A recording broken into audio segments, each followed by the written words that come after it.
Oke, assalamualaikum warahmatullahi wabarakatuh. Kembali lagi dengan channel ini yaitu Sarjana Kimia.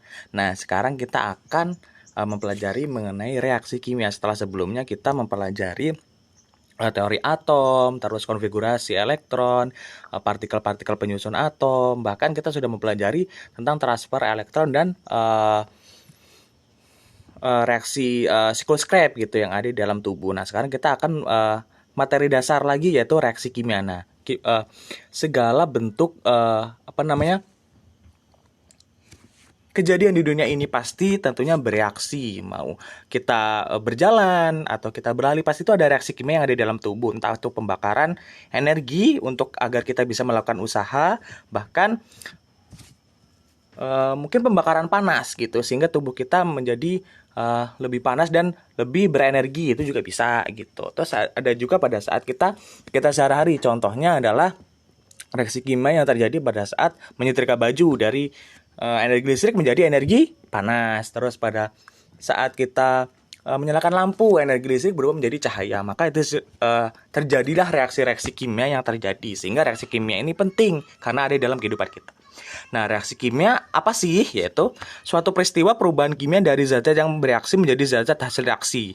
Nah, reaksi kimia ini terjadinya adalah perubahan kimia gitu. Perubahan kimia adalah perubahan yang tidak bisa balik lagi atau irreversible. Contohnya adalah pembakaran kayu yang menjadi abu. Abu tidak akan mungkin kembali lagi menjadi kayu lagi gitu, karena itu reaksi kimia atau perubahan kimia. Nah, sedangkan untuk reaksi kimia ini tidak mungkin reversible gitu. Kalau misalkan reversible berarti itu reaksi fisika. Contohnya adalah pembuatan es batu yang mencair. Nah, nanti dari air itu akan berubah menjadi es batu lagi. Maka itu disebut perubahan fisika yang reversible, seperti itu. Nah, reaksi kimia dibagi menjadi dua, yaitu reaktan dan produk. Reaktan itu zat yang bereaksi, jadi reaktan itu zat yang kita gunakan atau kita campurkan untuk bereaksi, sedangkan produknya ya hasilnya gitu. Reaktan itu semakin lama akan semakin berkurang bahkan habis, sedangkan produk itu yang awalnya nggak ada, lama-kelamaan akan ada dan semakin banyak, tergantung dari jumlah reaktan yang direaksikan gitu ya. Nah, persamaan reaksi kimia menggambarkan rumus kimia zat-zat bereaksi dan reaktan dan zat-zat hasil reaksi atau produk yang dibasahi dengan tanda panah. Jadi tanda panah itu untuk membatasi ke arah mana sih reaksi itu terbentuk, apakah nanti dari reaktan ke produk atau bisa balik lagi dari produk berubah jadi reaktan. Nah, seperti itu.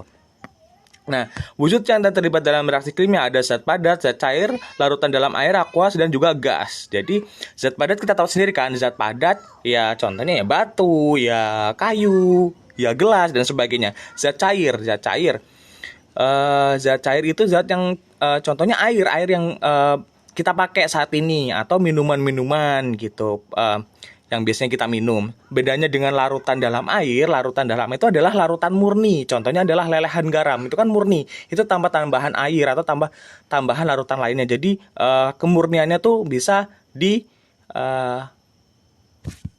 yakinkan gitu. Jadi dia murni banget gitu, berdasarkan dari lelehan seperti itu.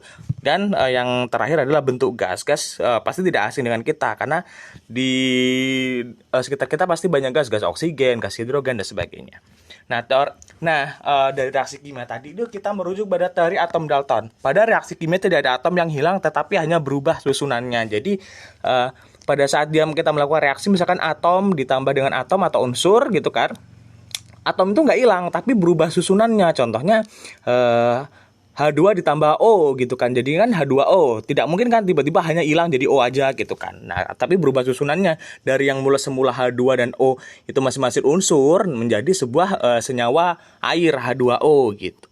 Nah, penyataan reaksi kimia. Untuk membuat persamaan reaksi menjadi setara diperbolehkan mengubah jumlah satuan rumus kimia, jumlah molekul atau satuan rumus, tapi tidak boleh mengubah rumus kimia tersebut. Nah, maksudnya mengubah jumlahnya adalah mengubah koefisien. Misalkan H2 ditambah O gitu kan. Kita ingin menghasilkan 2 H2O gitu kan, berarti kan perlu 2. Maka ya udah berarti 2H2 ditambah 2O2 gitu. 2O ditambah O2 maksudnya. Jadi kan 2H2O gitu, seperti itu. Nah, Zat-zat yang terlibat dalam persamaan reaksi tersebut, jumlah satuan rumus kimia disebut koefisien. Seperti yang udah saya sebutkan tadi, berarti koefisien yang dirubah, tapi rumus molekulnya tidak boleh diubah. Menyetarakan persamaan reaksi sederhana yaitu mengubah koefisien reaksi setiap zat. Tuliskan persamaan reaksi antara padatan magnesium dan larutan asam klorida menghasilkan larutan magnesium klorida dan gas hidrogen. Nah, ini gimana nih? Nah, Mg dalam bentuk solid atau padat, HCl dalam bentuk aquos, MgCl aquos ditambah H gitu kan. Nah, ini udah setara belum nih? Mg ditambah Cl, sedangkan H dia menjadi unsur yang tunggal gas. Tuh, ternyata harus di 2 kali gitu. Mg plus 2 HCl menjadi MgCl2 plus H2 karena H ini dia kan gas. Nah, gas ini umumnya dia berbentuk molekul diatomik, jadi nggak bisa tunggal, nggak bisa kayak gas helium gitu. Itu ada pengecualian.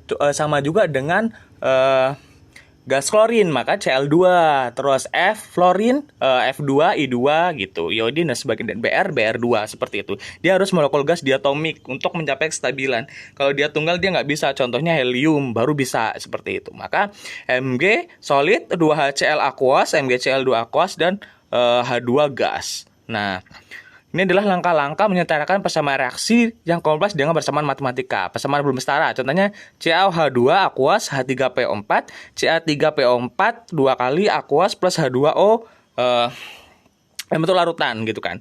Nah, CaOH2 aquos. Nah, kita lihat dulu Ca-nya loh. Ca-nya yang di kiri ada 1 ya. Sedangkan yang di kanan ada 3 gitu. OH2-nya di kiri ada 2. Sedangkan di kanan H2O gitu. Bukan OH2. H2O sama OH2 beda. Karena kalau OH2 berarti kan O-nya ada 2, H-nya ada 2. Sedangkan kalau H2O berarti hanya aja yang 2 gitu. H3PO4 gitu. Berarti nanti kita setarakan sama reaksinya.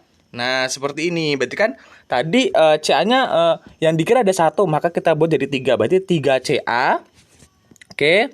OH2-nya juga ada 3 karena dia satu rangkap, karena koefisien itu menggambarkan jumlah dari keseluruhan suatu molekul atau senyawanya. Berarti 3CaOH2 berarti Ca-nya ada 3, O-nya dikali 2 dulu kan. O-nya 2 terus dikali 3 berarti berapa? Ada 6. Terus hanya dikali H dikali 2 dikali 3 berarti ada 6 juga gitu.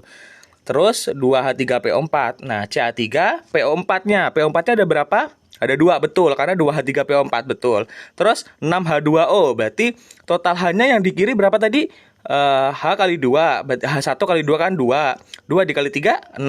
6 ditambah 2H3, 6 juga. Berarti 12. Berarti 6H2. Betul, 12. O-nya ada berapa? O-nya ada 6. Kita lihat O-nya ada 6.